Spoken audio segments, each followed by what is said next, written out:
Hi, third and fourth grade. I'm so excited. Miss Kelly here. We are going to be reading Number the Stars by Lois Lowry, one of my favorite books. And this is chapter 1, Why Are You Running? I'll race you to the corner, Ellen. Anne Marie adjusted the thick leather pack on her back so that her school books balanced evenly. Ready? She looked at her best friend. Ellen made a face. No, she said, laughing. No, I can't beat you. My legs aren't as long. Can't we just walk like civilized people? She was a stocky 10-year-old, unlike lanky Anne Marie. We have to practice for the athletic meet on Friday. I know I'm going to win the girls' race this week. I was second last week, but I've been practicing every day. Come on, Ellen, Anne Marie pleaded, eyeing the distance, the next corner of the Copenhagen street. Please. Ellen hesitated, then nodded and shifted her own rucksack of books against her shoulders. All right. Ready, she said. Go! Shouted Anne Marie, and the two girls were off racing along the residential sidewalk. Anne Marie's silvery blonde hair flew behind her, and Ellen's dark pigtails bounced against her shoulders. Wait for me, wailed little Kirsty, left behind, but the two older girls weren't listening. Anne Marie outdistanced her friend quickly, even though one of her shoes came untied as she sped along the streets called Oster Brigade, past the small shops and cafes of her neighborhood here in northeast Copenhagen. Laughing, she skirted an elderly lady in black who carried a shopping bag made of string. A young woman pushing a baby in a carriage moved aside to make way. The corner was just ahead. Anne Marie looked up, panting, just as she reached the corner. Her laughter stopped. Her heart seemed to skip a beat.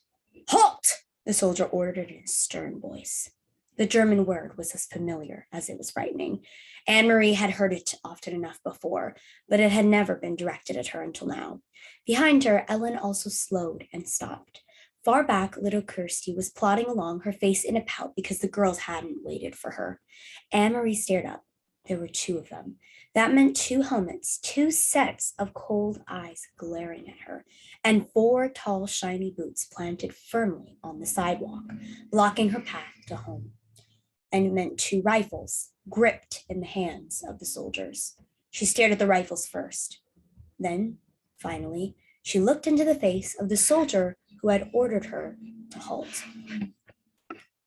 Why are you running? The harsh voice asked. His Danish was very poor. 3 years, Anne Marie thought with contempt. 3 years they've been in our country, and still they can't speak our language. I was racing with my friend, she answered politely. We have races at school every Friday, and I want to do well, so Her voice trailed away, the sentence unfinished. Don't talk so much, she told herself. Just answer them, that's all. She glanced back. Ellen was motionless on the sidewalk, a few yards behind her. Farther back, Kirsty was still sulking and walking slowly toward the corner. Nearby, a woman had come to the doorway of a shop and was standing silently, watching. One of the soldiers, the taller one, moved toward her. Anne Marie recognized him as the one she and Ellen always called in whispers, the giraffe, because of his height and the long neck that extended from his stiff collar. He and his partner were always on this corner. He prodded the corner of her backpack with the stock of his rifle. Anne Marie trembled. What is in here? He asked loudly. From the corner of her eye, she saw the shopkeeper move quietly back into the shadows of the doorway, out of sight. School books, she answered truthfully. Are you a good student? The soldier asked. He seemed to be sneering. Yes. What is your name? Anne Marie Johansson. Your friend. Is she a good student too? Aloud was looking beyond her at Ellen, who hadn't moved. Anne Marie looked back too and saw that Ellen's face, usually rosy-cheeked, was pale, and her dark eyes were wide. She nodded at the soldier. Better than me, she said. What is her name? Ellen. And who is this? He asked, looking to Anne Marie's side. Kirsty had appeared there suddenly, scowling at everyone. My little sister.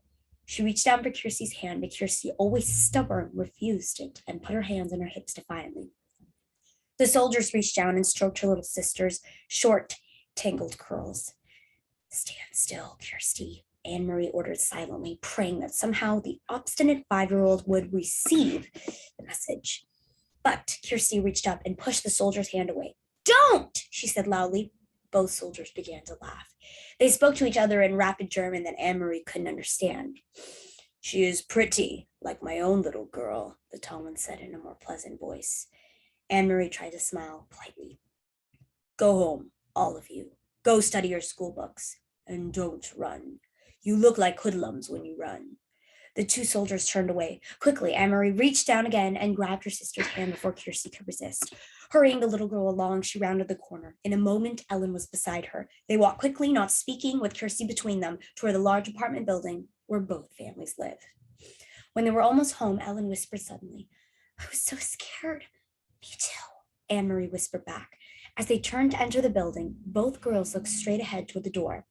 They did it purposely so that they would not catch the eyes or the attention of two more soldiers who stood with their guns on this corner as well.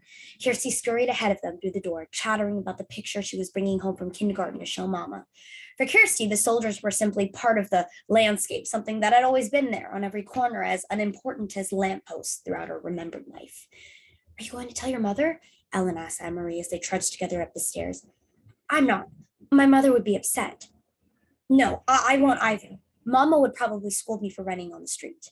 She said goodbye to Ellen on the second floor where Ellen lived and continued on to the third, practicing in her mind a cheerful greeting for her mother, a smile, a description of today's spelling test in which she had done well, but she was too late. Kirsty had gone there first. And he poked Anne-Marie's book bag with his gun, and then he grabbed my hair. Kirsty was chattering as she took off her sweater in the center of the apartment living room. But I wasn't scared. Anne-Marie was, and Ellen too, but not me. Mrs. Johansson rose quickly from the chair by the window where she'd been sitting. Mrs. Rosen, Ellen's mother, was there too, in the opposite chair. They'd been having coffee together, as they did many afternoons. Of course, it wasn't really coffee, though the mother still called it that, having coffee. There had been no real coffee in Copenhagen since the beginning of the Nazi occupation, not even any real tea. The mother sipped at hot water flavored with herbs. Anne-Marie, what happened? What is Kirsty talking about? Her mother asked anxiously. Where's Helen? Mrs. Rosen had a frightened look. Ellen's in your apartment. She didn't realize you were here, Anne-Marie explained. Don't worry, it wasn't anything. It was the two soldiers who stand on the corner of Oster Brigade. You've seen them. You know, the tall one with the long neck, the one who looks like a silly giraffe. She told her mother and Mrs. Rosen of the incident, trying to make it sound humorous and unimportant, but their uneasy looks didn't change. I slapped his hand and shouted at him, Kirsty announced importantly. No, she didn't, Mama, Anne-Marie reassured her mother. She's exaggerating, as she always does. Mrs. Johansson moved to the window and looked down the street below. The Copenhagen neighborhood was quiet. It looked the same as always, people coming and going from the shops, children at play, the soldiers on the corner. She spoke in a low voice to Ellen's mother. They must be etchy because of the latest resistance incidents.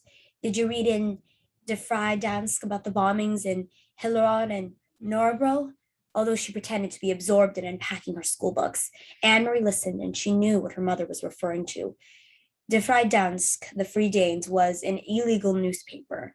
Peter Nelson brought it to them occasionally, carefully folded and hidden among ordinary books and papers, and Mama always burned it after she and Papa had read it.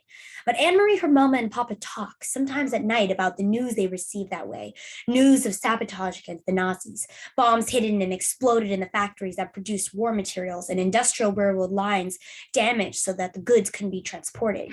And she knew what resistance meant. Papa had explained when she overheard the word and asked. The resistance fighters were Danish people, no one knew who, because they were very secret, who were determined to bring harm to the Nazis however they could. They damaged the German trucks and cars and bombed their factories.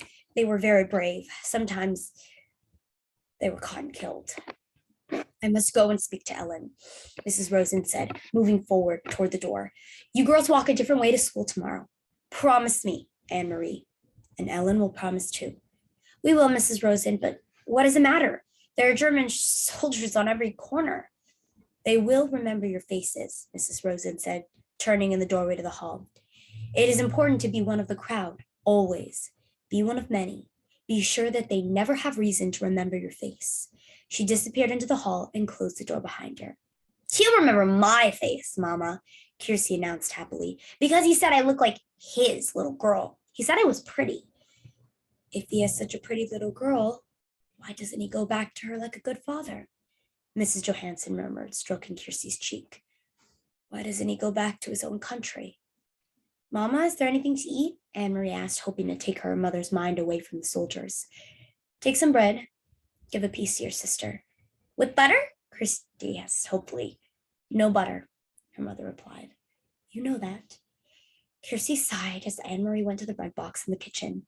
I wish I could have a cupcake, she said, a big yellow cupcake with pink frosting. Her mother laughed. For a little girl, you have a long memory, she told Kirsty. There hasn't been any butter or sugar for cupcakes for a long time. A year at least. When will there be cupcakes again? When the war ends, Mrs. Johansson said. She glanced through the window, down to the street corner where the soldiers stood, their faces impassive beneath the metal helmets. When the soldiers leave. And that is the end of chapter 1. All right, if you are still listening, and whether you are listening with your whole class or in a small group, go ahead and write down any vocabulary words, and you can rewind if you need to, go back and look at the shared screen, but go back and see if there's any vocabulary words that you don't understand that you'd like to know more about, and then discuss with your group what you think so far about the story and the characters, and then make a prediction together to think about what you think might happen next. All right, see you in chapter 2.